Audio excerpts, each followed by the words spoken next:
Kapuso Queens Marian Rivera at Heart Evangelista nagkasama sa big event ng GMA. Tunghayan sa report. Nangyari na ang most anticipated meeting matapos ang reconciliation ni Kapuso Primetime Queen Marian Rivera at global fashion icon Heart Evangelista. Spotted ang dalawang Kapuso Queens na nagyakapan pa sa dinaluhang 84th birthday celebration ni GMA Network Chairman and CEO Attorney Felipe Algozon.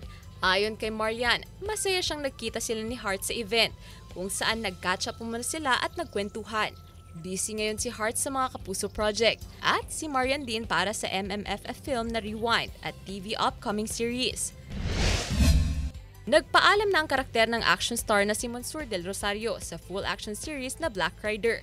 Nagumanap bilang Nolan, isa sa mga pinakamataas na miyembro ng sindikatong Golden Scorpion. Nagpapasalamat si Ruru Madrid sa pagkakataong makatrabaho si Monsur Del Rosario sa Black Rider. Marami raw siyang natutunan dito lalo na sa action scenes. Samantala sa ika-6 na linggo ng Black Rider, susubukang iligtas ni Elias ang mga trabahador na natrap sa loob ng nasusunog na pabrika ng tela.